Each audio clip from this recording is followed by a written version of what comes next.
Hello, welcome to the Ghost of Harrenhal. My name's Simon. And I'm Mackelly. Thank you for joining us for episode 119 of our chapter-by-chapter book review of A Song of Ice and Fire by George Martin. Today, we'll be discussing chapter 45 of A Clash of Kings, that's Catelyn 6. And you know the plan, we're going to chat about the chapter and try not to spoil any future plot points for you. And hopefully, we'll provide you with some entertainment while we do it. We'll summarise what happened, discuss our thoughts on it, provide some useful background, compare it to the television show, indulge in a little pedantry, and cover some reader correspondence. Be sure to check out the show notes, they'll provide some additional information, particularly helpful if you're not reading along with us. How are you, Mackelly? I'm doing alright. I've been up for about 40 minutes now. My voice has not fully come in yet, but... I keep waking up with the sun, so I've been up for a while. Oh, yeah, you have. So I've got a slightly funny story for you. So yeah, I see something in here that looks pretty interesting. No, I think actually that's a remnant of a previous episode. Okay. The notes say I'm going to talk about fratricide, but I think we already talked about that. I did think that had come up before. I was wondering if there was a new development. It's a common theme with me and my brother. So last weekend I was dog sitting for a friend. So they have a puppy who's a sweet puppy. I'm happy to look after this thing. It's like 4 or 5 months old, so it's just about housebroken. But Carson didn't want it in our house, and these friends have a beach house. Right. So I said, look, I'll dog sit for you, but I'm going to dog sit at your beach house. So I'll take advantage of their beach house. Nice trade-off, yeah. And, yeah. you know, everybody's happy. Right. You know? So that's what I did. And they're just a little bit precious about their dog. Okay, their dog is going to be huge. It's got feet like an elephant, and it's already big. It's already bigger than both of my dogs. Oh wow, your dogs are not small like my dog. They're medium-sized dogs. I mean, it's already a good-sized dog. This puppy, and we've been to the beach with them and our dogs and their dog before, so they all know this place, and they jump around on the beds and they jump off the beds. My dog and their dog love each other and they're constantly jumping around. That's nice. So I'm just getting ready to go and they said, will you take this set of steps to help our dog get up and down off the bed? I'm like, what? Are you kidding me? So I agree. And now my car is like full of junk because I'm taking stuff for them that just is completely unnecessary. I'm convinced of this fact. But, you know, it's their house, their dog. Sure, I'll do what they want. So I get there and I take the dogs into the house and I leave them in the house to go and get stuff from the car. Uh-huh. And they're on like an upper floor, so I have to climb stairs. So I'm carrying stuff, including these bloody steps. And I'm clunking up these stairs, trying to carry these steps.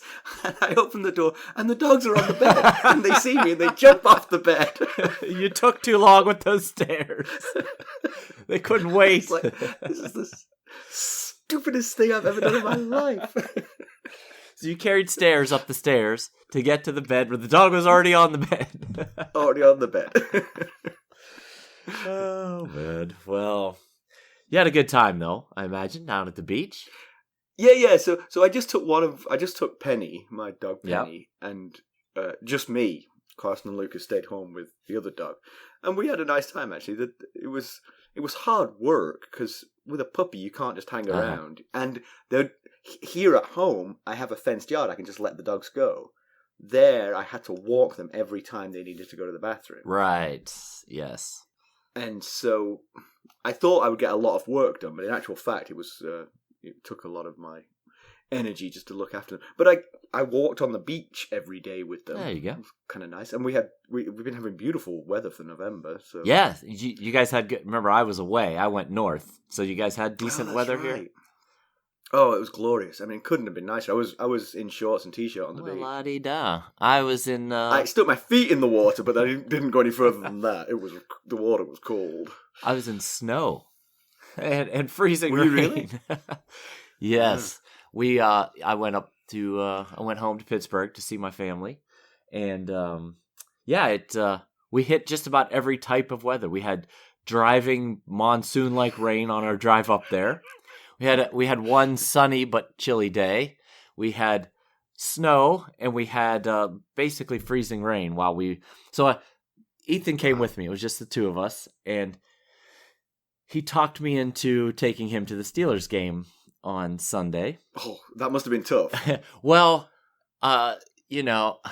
when you consider the cost of tickets, it's a much harder sell than than you might think it would be. But his pitch to me was, Dad, this is probably Ben Roethlisberger, the Steelers quarterback's last season. I want to see him play with my own eyes just one time. Just want to see him play before he retires. So I went and bought $100+ tickets per ticket. And, and so the night before, that was Saturday night. I'm actually up visiting my dad at that point, and my friend who we were staying with earlier calls me and says, "Hey, I got tickets to the game." And I was like, "But I already bought tickets to the game." And he was like, "Oh no. Well, just sell your tickets because I guarantee mine are better than yours," because he knows who I am.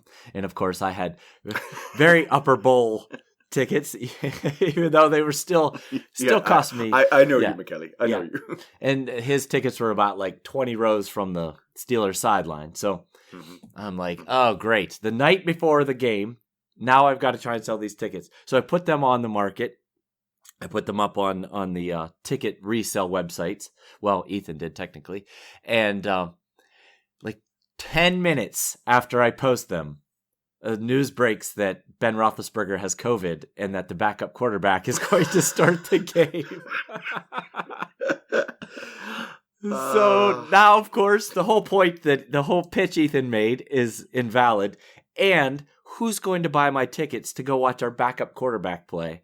And of course, the answer is nobody. So I was out that money. But, I still... Fickle Steelers fans, can I mention? You support the team. I know, right? The backup needs your help. I was asking for about half of what I paid for them, too, and still had no luck. But, so the game was a bit of a fiasco anyway. It started like freezing raining during the second quarter, and we left beginning of the third quarter. It was my friend's son was like frozen to the bone and soaked, so we had to call it short, and it was a terrible game anyway. Absolutely one of the worst games I'd ever seen. Oh, really? Interesting. Did you win? No, that goes along with why it was so terrible. We tied, of all things. Like we're an English soccer team or something. We tied. Were you playing the Lions? Yes, the winless Detroit Lions. Right. I thought you ruined their season. I know. They were perfect. They were. Until that point. It was such a fiasco on so many levels. Nobody wanted to win that game. The Steelers fumbled twice in overtime with chances to win the game. It was a mess. So, all right. Let's get down to business. How did we leave Catelyn Stark? Cat had arrived back at Riverrun, secured Brienne of Tarth to her own service, learned that Edmure was dispatching northern Riverlands troops from the Twins to help Roose Bolton take Harrenhal, and further that Edmure was gearing up to face Tywin Lannister in the field. Cat was worried for her little brother. Mackelly, why don't we give them the summary of this one? All right. Edmure rides from Riverrun with all his force to face Tywin's much larger army and prevent them from crossing the Red Fork into the Westerlands. In doing so, he's left the walls of Riverrun defended by a smattering of green boys and old, wounded, and sick men. Oh, and one very capable Brienne of Tarth. Cat thinks her host outnumbers her brothers, but her host consists of fears and doubts. I see what you did there, that's good. After the last fighting man has left the castle, Cat tells Brienne they must now do their duty. The only problem is, she doesn't know what that duty is. It's disconcerting for Cat because she's always done her duty regardless of the situation. She considers how she did her duty when her father told her she would marry Brandon Stark, and again after Brandon's death when she married his younger brother Ned. Even before that, after her mother died, her father told her she must now be the Lady of Riverrun, and so she was. She feels lost now. The image of the shadow assassin still haunts her, but she has no one to talk to about it. All the people she relied on for counsel are dead, dying, or otherwise occupied. She puts her fears and worries aside when a letter arrives. She hopes it's from Robb or from Maester Lewin, but it turns out to be from a Lord Meadows at Storm's End. He brings the news that Sir Courtnay Penrose is dead and that Stannis, as he puts it, the rightful heir and true king, now occupies the castle, adding that no one in Storm's End's garrison had been harmed by Stannis. Of course, Cat and we note that Penrose is an exception to that. Cat has Maester Vyman send a letter to Robb informing him of the development. Cat then questions the fate of Edric Storm. Brienne assumes he was handed over with the castle. Cat agrees but wonders why Stannis would care so much to have the boy. She doubts it's the boy's claim to the throne, him being a bastard. When Brienne describes him, the reasons dawn on Cat. He wants to parade the boy around to show what a son of Robert Baratheon should look like. Thoughts of bastards cause Cat to first think of Jon Snow, and then to an odd letter Edmure received from Roose Bolton. In it, he claims he'll take Harrenhal if he has to kill everyone in the castle. He adds that he hopes Robb will consider the deed enough to counteract the transgressions of Roose's bastard son Ramsay with Danella Hornwood. He claims Ramsay's blood was tainted, and he's better off now that Sir Roderick has killed the boy. His new wife will give him new sons. A squire brings news of a small force of Lannister outriders approaching the river. Cat and Brienne watch from the castle walls as the force is easily repelled by Lord Jason Mallister's bowmen. The force tries again that night, but is similarly sent fleeing. Brienne assures Cat it's only a brush of Lord Tywin's fingertip, feeling for a way across the river. His fist will follow. Cat... You can keep going. Cat visits Sir Cleos Frey, who earlier she had a bottle of wine delivered to loosen his tongue. She hears of the Lannisters' counteroffer and sees it as a bad deal. However, one piece sticks in her mind. Tyrion will trade Jaime Lannister for her daughters? Despite the temptation, she knows Robb wouldn't agree to it. She asks Cleos about seeing her girls at court. He tries to lie, but a threat from Cat involving him hanging from a rope sharpens his memory. He only saw Sansa. The lack of Arya's presence unsettles her, but she pushes it from her mind for the moment. Tyrion's trade offer continues to occupy her thoughts. If only she could trust Tyrion. But the scars on her hands remind her of his attempt to kill Bran, despite his denial of involvement, and she discards the idea. 5 days later, word arrives that proved Brienne prophetic. Tywin threw all he had at the fords of the Red Fork, but was thrown back in all attempts. Some Western lords were killed and knights taken captive. Sir Gregor Clegane features in the most intense fighting of the battle, but in the end even he was sent back in retreat. It seems Tywin and company are now moving southeast. The mood in the castle is festive after the resounding victory. However, as Cat looks at the map, tracing the Lannister route, she can't shake the feeling of fear. So, yeah. The whole chapter is kind of like a rumination on duty and what you're supposed to do, and it's interesting to me that Cat finds it easier to do her duty when she's told what her duty is, you know. I think a lot of us are like that, you know, just like if we're given clear direction, we can follow it, but if you're told, do your duty, and then not told what that consists of, you're like, well, now I've got a problem. Can I get a clue?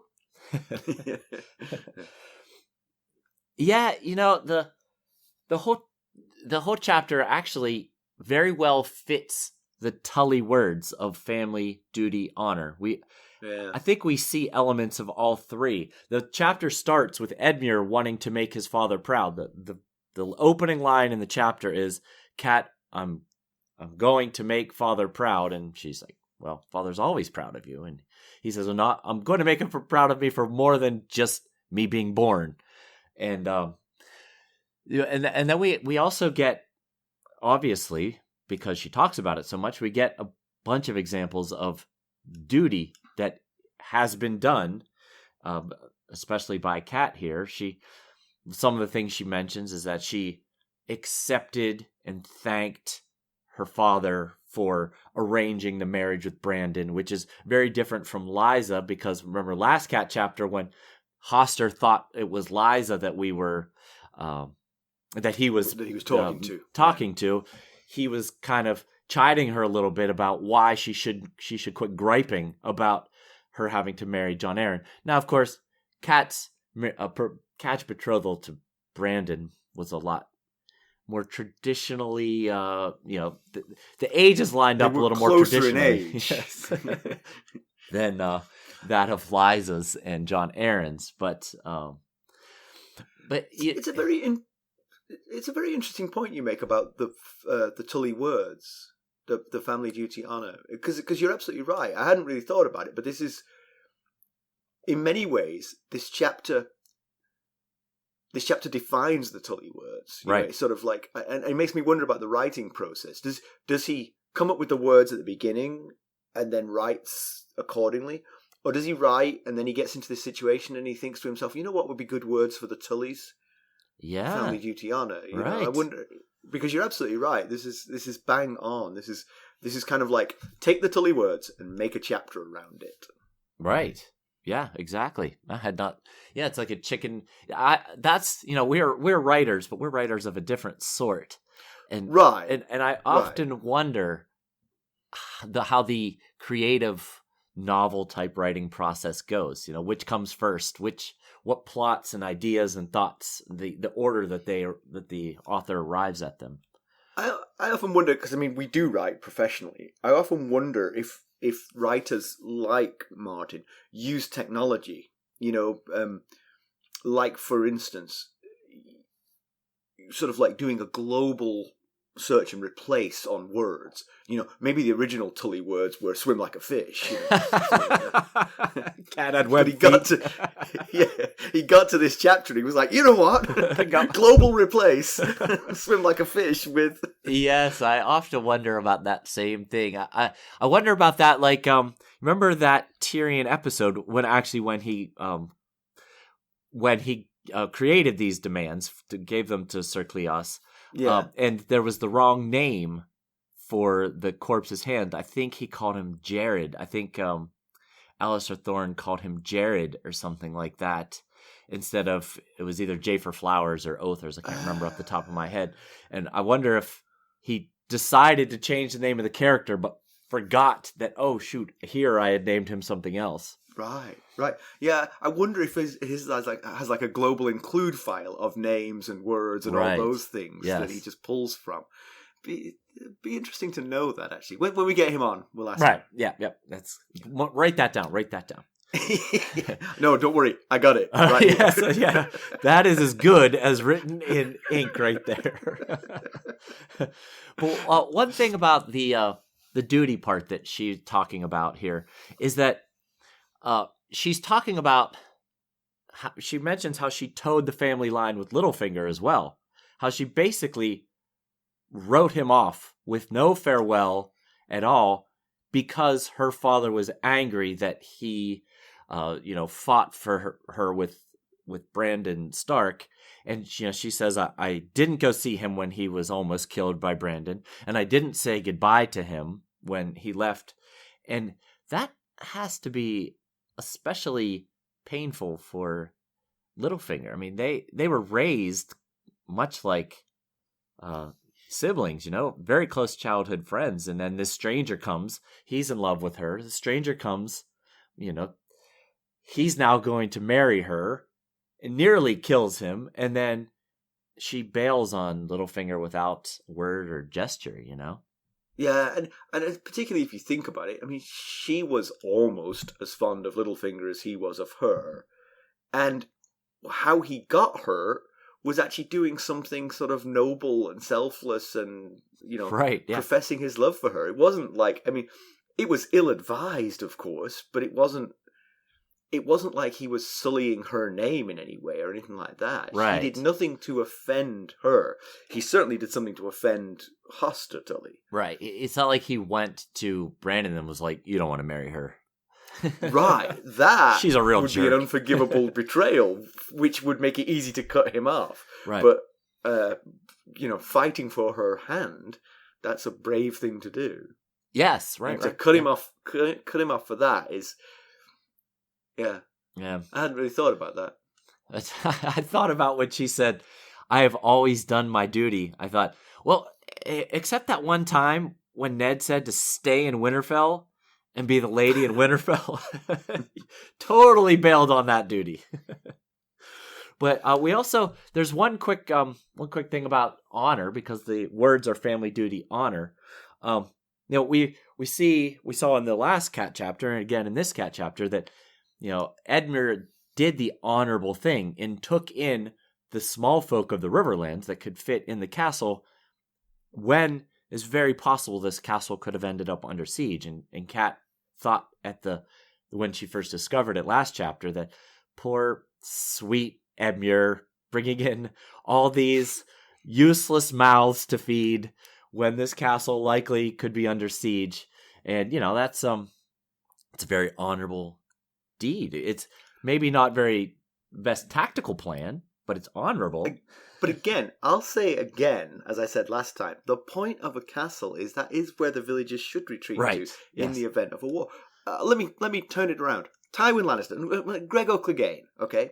Gregor Clegane comes towards Riverrun, and he finds the nearest village fully occupied with peasants. So he rounds up said peasants, and he brings them with him to the walls of Riverrun. And one by one, he beheads them in front of the walls of Riverrun, goading the soldiers of Riverrun to come out and fight him. Yeah, right. You've got to let them in. That's the point of a castle. You're right. It's I find this vulnerability not doing weird. So. Yeah. Exactly. It's a vulnerability doing so, because you're right, you've got mouths to feed, but you've got to do it. It's not just the honourable thing, it's the smart thing. Team Edmure. Well, he also, there's also it's a kind of an honourable deed holding these river fords, defending his territory that he's the Lord Paramount of. Yeah, and actually, it's the only thing that makes any sense. I mean, you can't just let Tywin wander through your lands to attack the king in the north. You've got to make him pay the price for getting through there. Yeah. Unless you're specifically instructed not to do so. Right, which I don't think he was. I don't think so He was either. instructed to not empty the twins of northern forces. Right. That one could come back to burn, but... Anyway, I just thought this chapter really captured the family duty honor thing. Yeah. Brienne mentions that she never knew her mother, and you were pointing out that lots of characters in this storyline lost their mother early. Kat and Edmure, for instance, Tyrion and Jaime and Cersei, Rickon. But lots of others, I mean, Jon Snow, Right, yes. But I was just thinking in this particular storyline here. Oh, I see what you mean, yeah. Kat, not sure exactly, it's undetermined exactly when Manisa Tully died, or Manissa, however you want to say it. But Kat was fairly young. She was at least old enough to remember her mother. Yeah. As was Jaime. I think Jaime was around 7 when Tyrion was born. I think he's about 7 years older. Yeah. But Tyrion obviously doesn't. Edmure was too young, I'm pretty sure, to remember his mother. And Brienne says she was as well, so... Pretty sure Rickon's forgotten his mother, and if not, she's forgotten him. So the letter comes from Lord Meadows at Storm's End, which is now occupied by Stannis. We heard about Meadows. He was the person expected to take over Storm's End if something were to befall Penrose, and something did befall Penrose. Well, Penrose befell the walls. Right. That worked out rather conveniently, didn't it? Right. And they said he was a green young man, and Stannis told Davos about this, and they figured he would open the gates as soon as he was in charge, and sure enough, that's what happened. Yeah, and Kat wants a letter sent to Robb about to fill Robb in, because I think she could see that this development changes the calculus, because Stannis is now free to move on King's Landing, and she probably recalls. I don't think she specifically mentions thinking this in this chapter, but I'm sure it's not forgotten to her that Stannis lumped Robb in with Renly as a traitor and said, your son will get his in time. And that's kind of been freaking Kat out ever since she saw the Shadow Assassin. So, yeah. But I'm not sure it does change the calculus that much. It still behooves Robb to fight and try to destroy Tywin as much as possible, because that makes it easier for Stannis to take King's Landing. And then, as soon as Stannis takes King's Landing, and you've got your revenge on Tywin Lannister, just head back north of the Neck. Stannis may want... I mean, Edmure can bend the knee to Stannis. Right? That's not a problem. Yeah, I guess it depends on how attached Robb has become to this King of the North thing, and how attached the Northmen have become to it. But if he retreats north of the Neck, he can be King of the North, and there's nothing Stannis can do about it. Yeah, well, yeah, that's not true. for a That's long, true. long time. If he's willing to give up the Riverlands, that is. Right. Yeah. But if I were Edmure, I'd say, look, I'd rather not keep fighting for the rest of my days. I'll just bend the knee to Stannis. Yeah. That's very possible. I think I have a question later on that discuss this very thing. So all right, I'll stop jumping ahead then. But so Vyman says, Cat says, I want this information sent to Robb, and Maester Vyman says, I can dispatch a raven to Ashmark, and then a rider can take it to Robb because Robb is heading toward the Craig, which is on the west coast of the Westerlands. And I was like, where was that when last chapter when Cat said she wanted to reach him, and his response, or I think it was someone else's response, was he's in the field and there's no way to find him. And we were like, well, that seems like a bad plan of action. There's no way to find the king if you need to inform him of something. The difference is the raven can't carry Cat to Ashmark. It's like he's just too far away. Just stay. So Cat and Brienne discuss Edric Storm, why Stannis wants him so badly. Now, again, my initial thought on this was that he was worried about his claim, but they discount that idea because he is just the bastard son of Robert. He has no claim to the throne. There's nothing to worry about there, which is what I thought too. I thought it was the only reason. You were the one who said, but it could be because he looks like Robert, and that is the thing. That's what they conclude as well. Yeah, that they think that, given that he looks so much like Robert and Renly, that he must, it proves the Baratheon look. Yeah, and that's what, I got that because that's what Stannis told Davos in the first Davos chapter as to why he wanted. Oh, I thought you speculated that even before. I don't think I'm that smart to speculate such things. Oh come on now. But so that she says, well, it can't be because of his claim, because he's a bastard.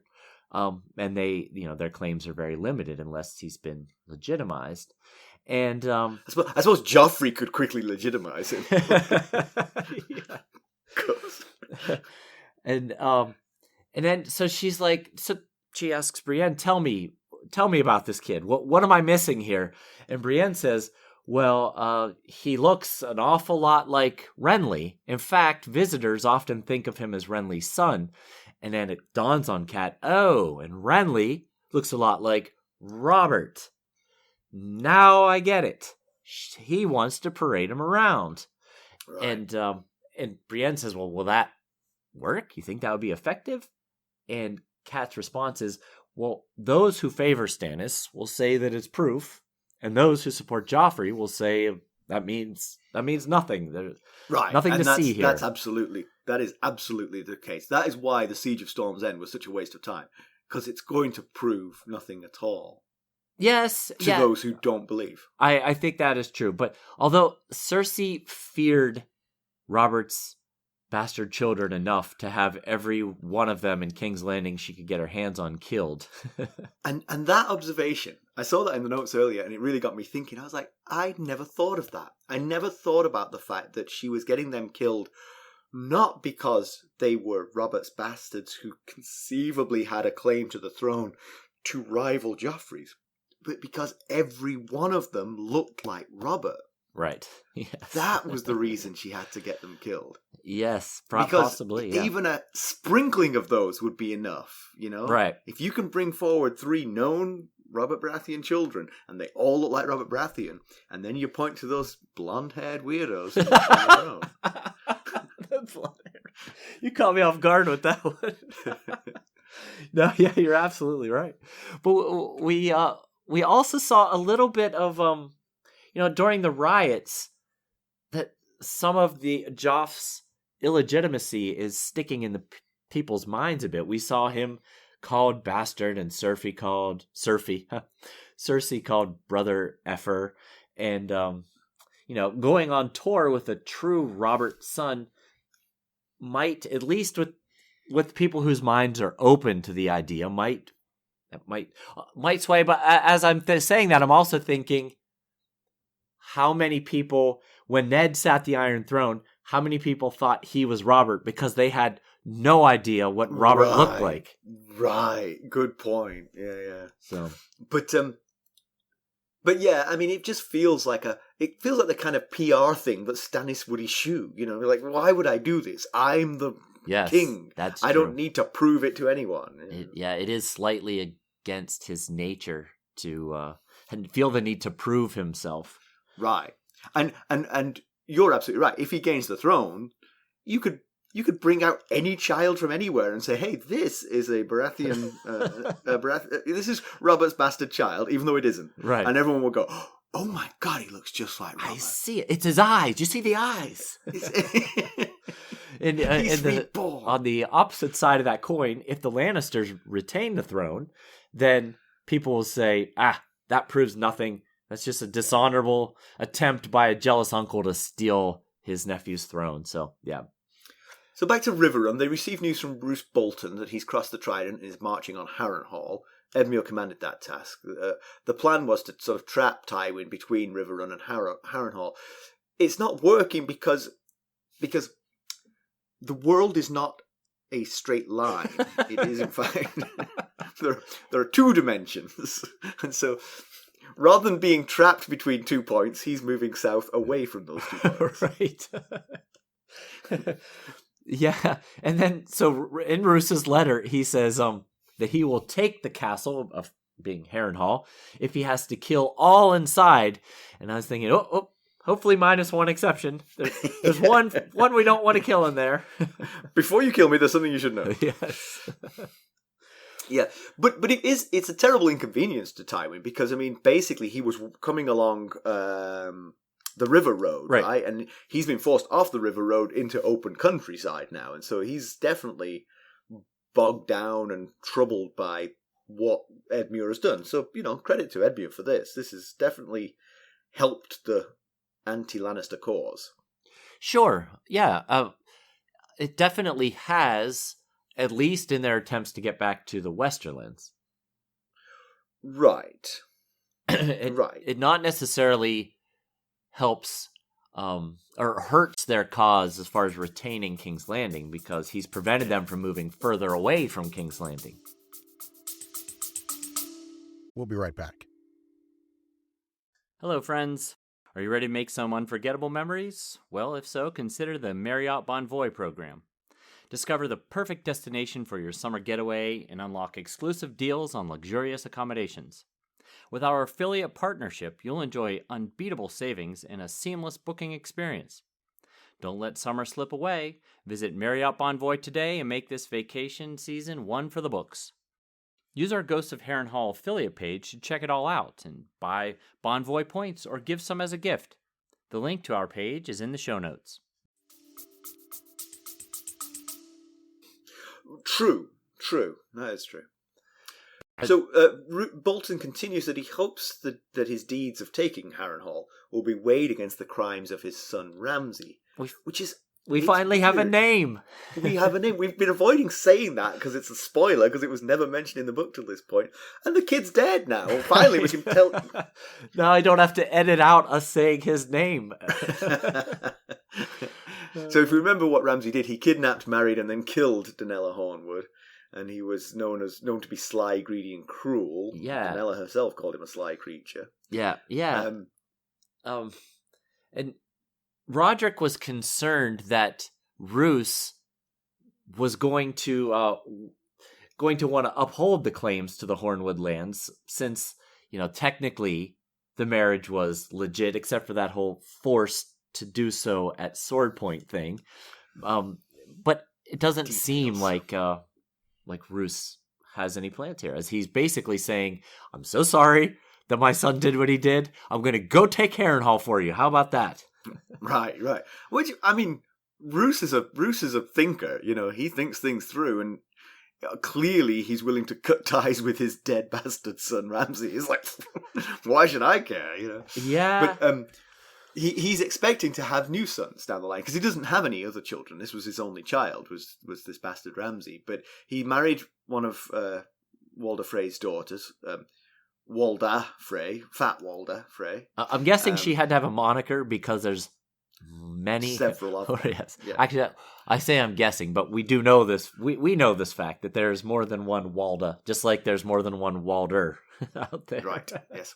The unfortunate thing for listeners is that I say those two names identically. There's no distinction between I might have Walder and Walder. Step in there and mention that one doesn't have an R at the end. Walda, Walder. I'll try to add a Ms in front of the Walders. Ms. Walder, right? Roose did have a son. He had a son named Domeric, who died. Right, he did. We learned about him in Bran 2, which is the one when all of the lords were coming to visit him before the feast. And his son Domeric died 2 years ago, and as he had no other heirs, he basically invited his bastard son Ramsay into the fold here, and it seems like he's regretting that at this point. Yeah. The question becomes, now he's got a younger wife, there's an expectation he'll have more children.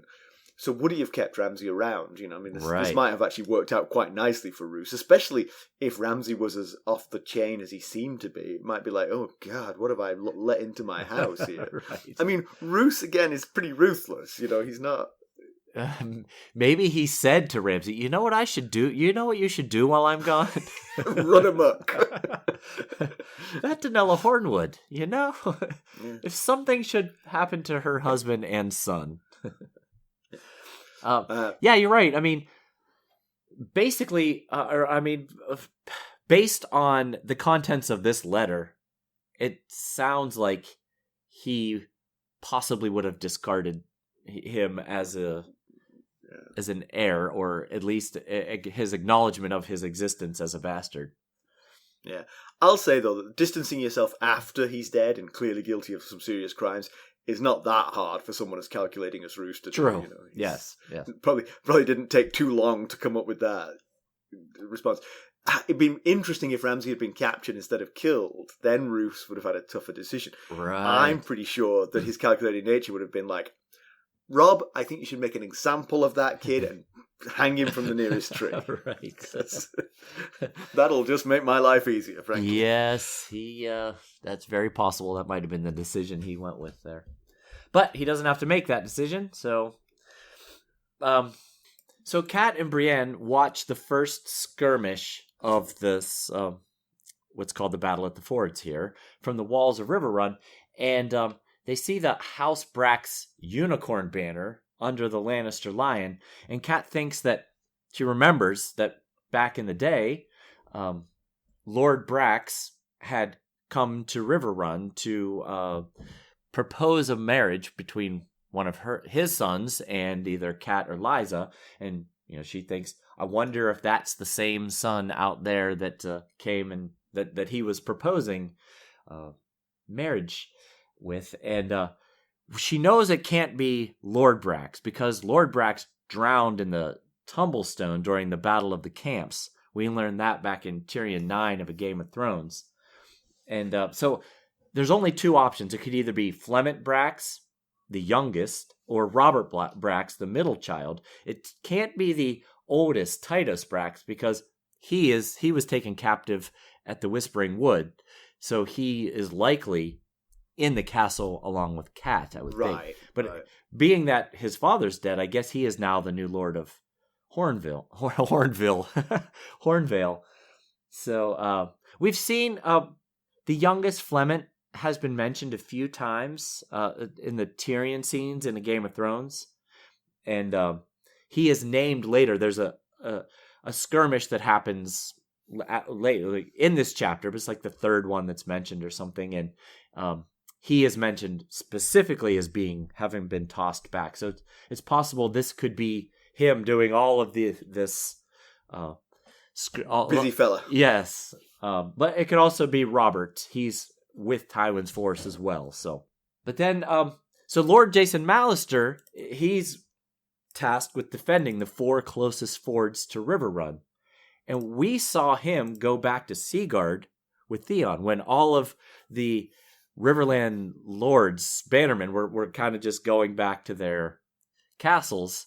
So he must have been called back by Edmure like he had the rest of the River Lords. And so my question that I posed I think it was in the Theon chapter when they had made landfall in the north was should possibly the Mallisters be watching the Iron Islands to make sure that they're not causing any trouble. It's called Seaguard. Their seat is called Seaguard. So maybe your job should be to watch the sea. Well, the one thing I'll say, though, that Edmure's tactics here seems to be working. I mean, he defended the fords of the Red Fork. Right. Riverrun is safe. Riverrun was captured previously. It was under siege. Right, yeah. It was. Oh, yeah, that's right. It was besieged but not captured. That's right. And Tywin's army moved back and forth with impunity through the Riverlands. And the Riverlands towns and villages were put to the sword. Now, everything in this chapter is going Edmure's way. I mean, Riverrun is not under siege. The fords are protected. The townsfolk seem to be... I would bring back as many forces as possible, from the safer areas of the Riverlands, and bolster my troops and try and press home my advantage against Tywin here. Tywin's running south into sort of hilly territory. I'd chase him. I'd chase him and kill him. Well, yeah. I think Edmure's doing what most people in his position would do. Fortify your lands and don't let the hostile enemy through. Right, and defend violently the choke points, which in this case are the fords of the Red Fork. Yeah. But of course, bringing Mallister back is a ramification for the North in that, right? it's now more exposed. The vulnerabilities of it are more exposed. Has any word of the Iron Islands attacks on the North reached them yet? No, not that we've heard. But they haven't seen any Kraken ships pillaging the coast of the Westerlands yet. Right. Either, so yes. They must be a little bit concerned at this point. We have not heard from Rob, but he might be thinking, where is that guy? Right. But you're absolutely right. I mean, it's his right. It's Edmure's right to defend his own land, and it's his bannermen. He can call them back if he feels the need to call them back. So, and it's certainly not out of the realm of, making a case for doing the right thing here to do so. One other thing I was thinking about these, about the battles in this chapter is that we see the battles from Kat's perspective, much like we did in the Whispering Wood. Right. Only that was mostly like audio and flashes of visual because they were in the woods and, it was dark. This is kind of the opposite. She can see what's happening. She can't hear what's happening. And on top of it, she has Brienne, who's, I don't know if she's actually ever been in any real battles, but she probably knows battle tactics fairly well. So she's providing some commentary. So I felt like there was a little bit of kind of similarities and between this battle scene and the Whispering Wood battle scene. Yeah. We'll be right back. This episode is sponsored by Audible. To get a free audiobook, or 2 if you're an Amazon Prime member, go to our exclusive URL, audibletrial.com/ghosts Harrenhal. You can find the link in our show notes. So Kat really wants to meet with Sir Cleos Frey, because Sir Cleos Frey has just come back from King's Landing, so she's very keen to find out what he knows of what's going on in King's Landing. So she arranges for him to be sent a flagon of wine, and so he gets himself nice and drunk, and then she goes to talk to him. First of all, they talk about what the Lannister demands were, and whereas we know that those were not very attractive, but she is very interested that Tyrion offers to trade Jaime for Sansa and Arya. Honestly, that's not a big surprise. They'd trade Jaime for just about anything. Yes, right. Yes, they would have traded Jaime for Ned, I think, if Ned was still alive, Yeah, and for sure they would, yeah. I mean, I can't imagine she'd be like, what? You'll give me my 2 girls for Jaime? What a deal! Right. And, she knows, as tempting as the offer is for her, that it's not for anyone else. Yes, right. Yeah. And yeah, I mean, her reaction would make sense if it was like, it'd be funny if Cleos Frey just like changed it to say, for Cleos Frey. For me. They'll give you the girls for me. Then she'd be like, really? What a deal. Done. Yeah. But, yeah, it's got to be tempting. But all that being said, I'm pretty sure that she's pretty sure that Jaime had something to do with Bran's fall. And she believes that Tyrion tried to have Bran killed and then continually, at least from her perspective, lied about it. And While telling the truth about all kinds of other things. Right, yeah, but that one he's going to stick to. And she knows that they just violated the rules of the peace banner. So even if it was even if it did say Cleos Frey, she might have a hard time believing that they're going to hold up their end of the bargain. If it said Cleos Frey, I would be skeptical too, but it says Jaime Lannister. Right. They'll easily give up the 2 girls for Jaime Lannister. There's no reason to doubt this. She must feel some guilt about the girls going to King's Landing. She mentions in this chapter that she had told Sansa about how when she gets there'll be all kinds of singers, and her father will help her find someone who would teach her the high harp. And she's thinking, oh, gods forgive me for trying to sell this plan in the first place. If I was Sansa, I'd be like, hey, I was promised high harp lessons. I don't mind this whole captivity thing, but I literally have nothing else to do right now. Could I at least get some lessons?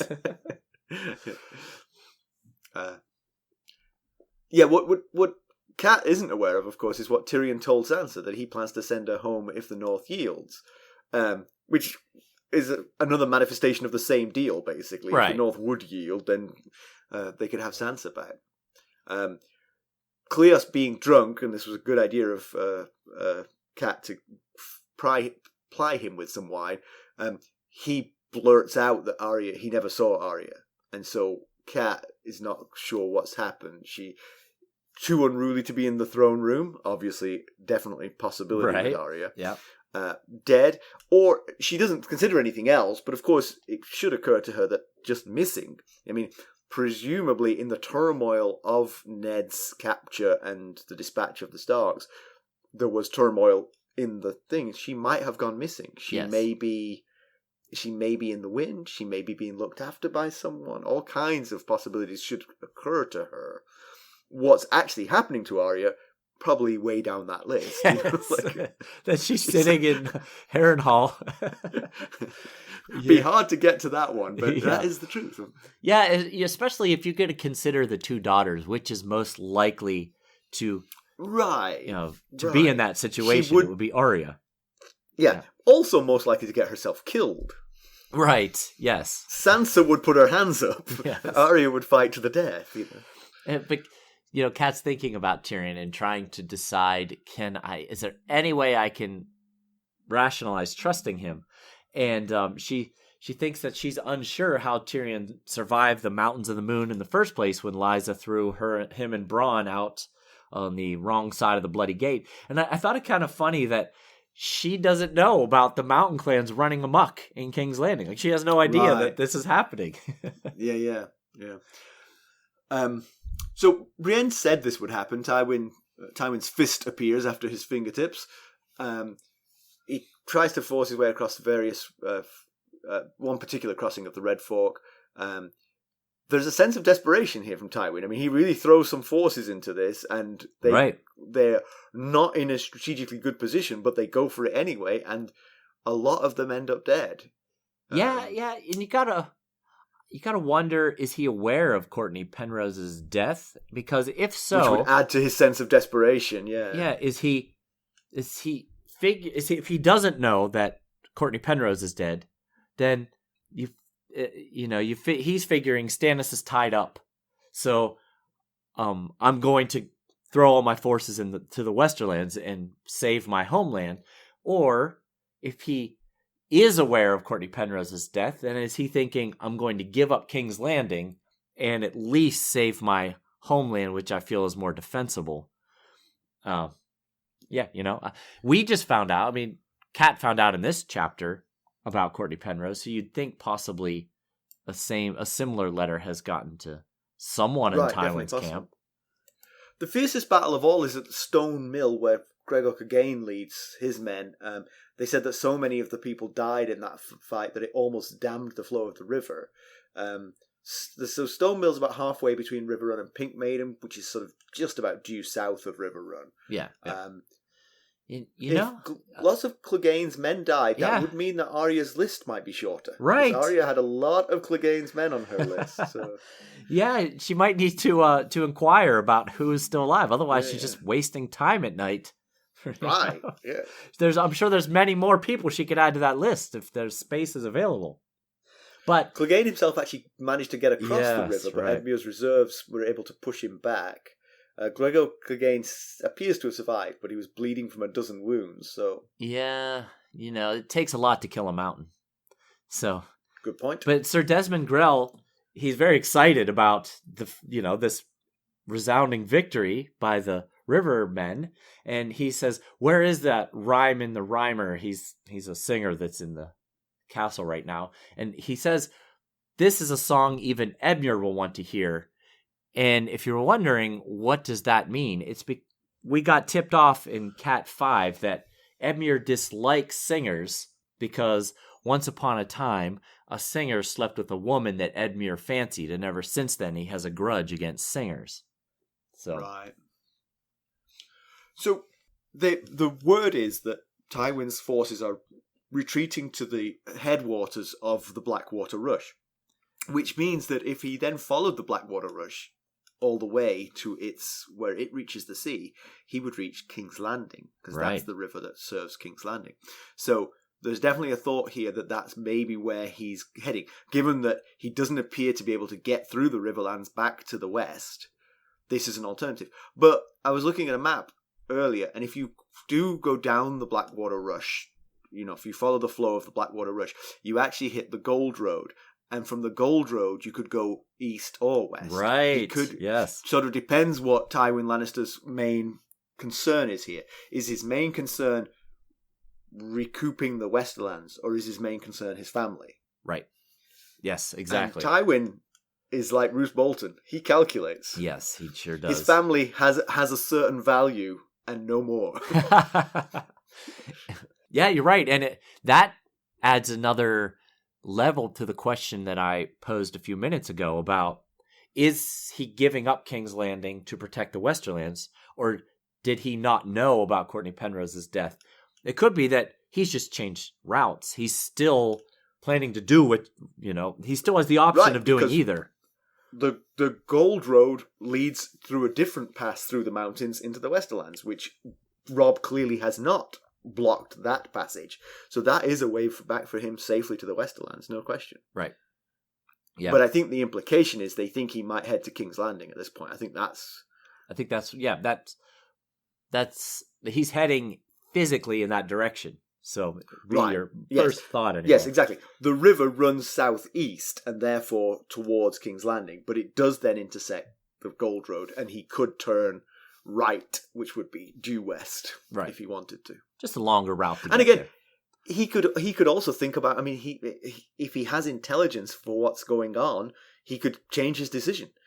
If by the time he reaches the Gold Road, King's Landing has fallen, well, he might as well go and try and recoup his Westerlands at that point. Very true. Yeah, good point. But so if he is heading toward King's Landing, did Stannis delay too long? I mean, we felt like he's delayed too long from the start, but Varys told Tyrion last chapter that the Oakhearts and Rowans had been seen north of the Mander. So possibly they're riding in support of the Lannisters, or they could be riding to harry Tywin's troops. It just...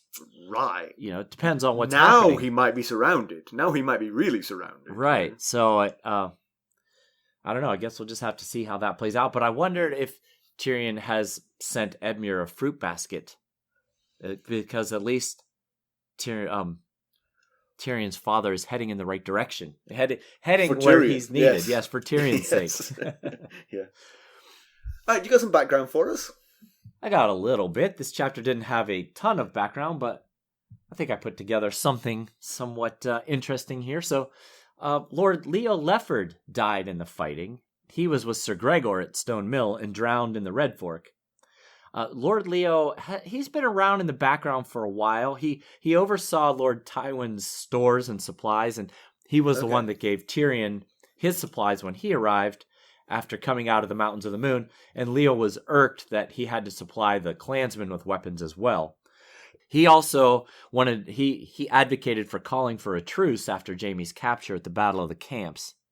And Arya actually mentioned him that he slept with a candle burning at Harrenhal, despite outwardly scoffing at the idea of ghosts in the castle. I remember. That was Lord Leo. He's afraid of the ghosts, yes. He is survived by his wife Alysanne, but there is no mention of any children. So, anyway, Leo's important because he is the Lord of the Golden Tooth, which, as we know, is a major strategic stronghold protecting the Westerlands along the River Road, especially when you're fighting the Riverlands. The Riverlands. So, now, House Lefford was formed when an Andal warlord married a noblewoman of the First Men, and they were granted the Golden Tooth by King Tyrion Lannister.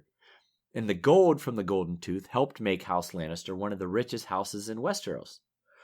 Probably lined Leo's pockets pretty well too, now that I think about it. And their sigil is what basically is a golden pyramid. Maybe it's supposed to be a golden tooth, I guess, but it looks like a pyramid with a yellow sun on the left side on a sky blue background. So it looks like a pyramid with a blue sky and a sun. Comparison with the television show, this is mostly lost entirely, this one, because there's no word from Storm's End, because there was no siege of Storm's End, because to this point there's been no Edric Storm even mentioned in the TV show. I guess the show creators concluded that those that believe will already believe, and those that don't believe will not see it as proof. Right. And took that to heart and went, well, let's drop the whole story then, you know. Cat and Brienne never go to Riverrun. Cat has scenes with Robb, directly with Robb. She sees Robb in the Riverlands. I mentioned this last Cat chapter. Yeah. Robb and Roose Bolton in the Westerlands. So the whole progression of the war is a bit vaguer in the TV show, because why the heck is Roose Bolton in the Westerlands when he's supposed to be attacking Harrenhal? Solid point. Yeah, so basically this just does not happen in the TV show at all. Okay. Pedantry, I don't really have anything. The pedantry that's in there, I don't think was meant for this chapter. I don't think it was meant for this chapter either. But it's kind of a solid point. What happened to Mormont's torch? It's gone out. Yes, I guess. Maybe it was a cloudy night. Because, once again, I think I brought that up, that Cat chapter where Renly died. Mormont's torch seems to have disappeared. There's been no mention that it's gone from the skies, but there's been no mention of it at all. So either people are just used to it at this point, or it's... I guess so. I guess that's what it is, yeah. Anyway. News and notes. News and notes. We've got a few things here. One thing I thought was interesting is that Maisie Williams is reprising her role of Arya Stark. No, she won't be appearing in House of the Dragon, nor is there any new Game of Thrones themed show involving Arya in the works that I am aware of anyway. She'll actually be voicing Arya in an upcoming video game called Multiverses.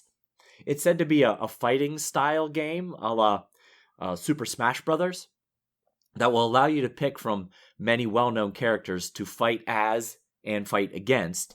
And aside from the youngest Stark daughter, some of the other characters that have been mentioned include Batman, Superman, Scooby-Doo, and Bugs Bunny, which that seems a bit unfair to match Bugs Bunny up against Superman, but, you know.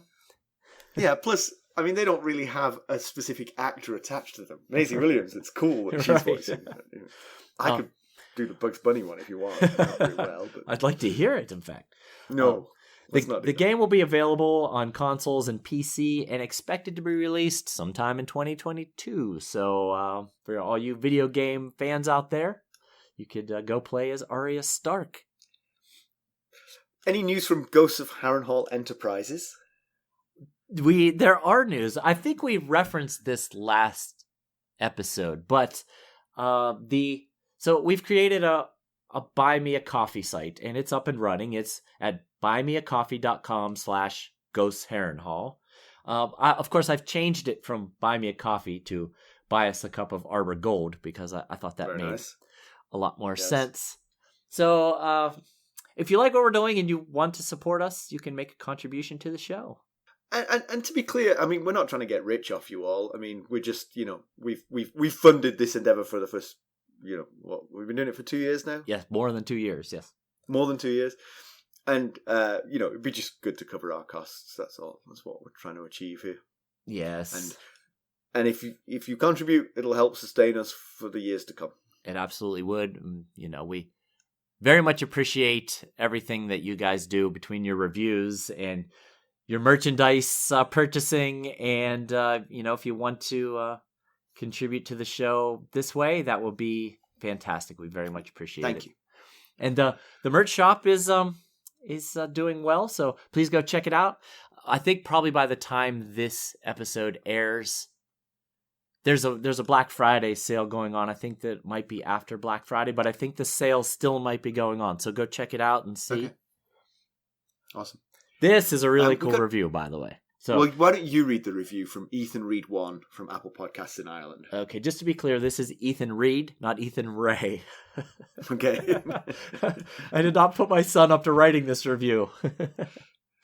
So it's Ethan Reed 1, which was from Apple Podcasts Ireland, in fact. And the subject goes, "Sweet to the ears as Arbor Gold is to the tongue." Off to a great start already. Yeah. Been listening to this. Ethan Reed might be too good for us, to be honest. Been listening to this podcast ever since the beginning, and I have to tell you that I'm addicted. Whether it's on the way to work or working out in the gym, this podcast takes the tediousness out of life. Simon is flexing right now, and sparks some joy into my day for an hour. These two have great chemistry together, and I am always excited to see the notifications of a new podcast every Monday. Combined with excellent summaries and a deep dive into the lore, this podcast will make you a lifelong fan of the series. Keep up the good work, you two, and I can't wait to hear more as you handle the amazing story with the finesse and grace that it deserves. Thank you again for all your hard work. I am choked up. That's Seriously. So nice. Thank you, Ethan. Thank you, Ethan. That is beautiful. All right, let's wrap this up. Kat is feeling lost. She doesn't know where her duty lies. She's having major doubts about Edmure's capabilities, but honestly, he's doing all right. He is. Everyone's got a downer on Edmure, but he's doing the right thing here. Yeah, I get her initial concern because he's 0 for 1 in battles going into this one, and it was a resounding defeat. But the things were different at that point. They were coming from the west where they had the higher ground because the western bank of the Red Fork is higher than the eastern bank. This time, he's on the western bank. So, his mission is successful. You could argue whether or not it was the right move. I can't see how it might have been better to let him through. Yeah? Right, yes. But then you need to have a big strategy if that's the strategy. Don't not tell Edmure. Don't assume Edmure will fail. Right. If there was a desire for this not to be the case, it should have been explicitly conveyed. Because otherwise, anyone's going to defend not only their homeland, which he is defending, but their king is in the Westerlands. So he's defending king and home. And you can't really fault him for that, quite honestly. Yeah. Kat ruminates on the Jaime versus girls offer, but there's no real point. As tempting as it sounds, she can't make that deal. No. Not in isolation anyway. It could be part of a larger deal. Right. But there would have to be some serious concessions to the North and the Riverlands in addition to the return of the girls. Right. And let's remember, they don't have them both. No. They're lying. Yes. It's funny that they... And now, Kat has a suspicion that they're lying too. Yes. If they're like, deal. And then Tyrion's like, well, you see, the thing is this. How about 50% of that? Does Ned Stark have any bastards that look just like Arya? Can we get Jon Snow off the wall, put him in a dress, maybe? So Tywin is heading southeast.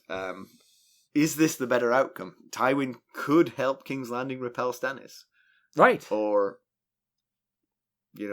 maybe Stannis still ousts the Lannisters and then gets besieged by Tywin. And the Battle of King's Landing rages on for years to come. And which is the better outcome for the Starks? Is it better to have Stannis on the throne, knowing that he is unyielding and is not going to willingly accept 5/7 of his kingdom, or even 6/7 if they sort of like, here, you can have the Riverlands. We just want to be, independent. But the flip side of that is the Lannisters have committed crimes against the North. Yes, Stannis hasn't at this point. Right. So for Rob's followers, it's got to be, we hope the Lannisters lose. Yes, I think you're right. You're right. But long term, it might not be good news. Yeah, well, of course, Kat's the only one that knows that Stannis has absolutely, Stannis has told her to her face, yeah, I'm not making any kind of settlement here. I will have my 7 kingdoms, and I'm lumping your son in as a traitor just as I did my brother, who died by a shadow assassin. All right.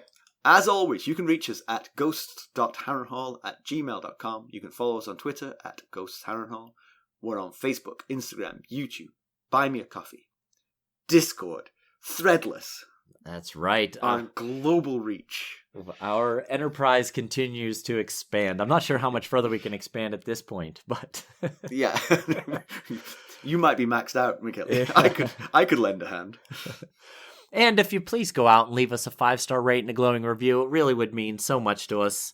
We love reading these reviews, and it really helps grow the show. And, if you leave us a review, and we just might read it on a future episode. Almost certainly will. That's right. All right. Thanks for listening. Thanks. Bye. Bye.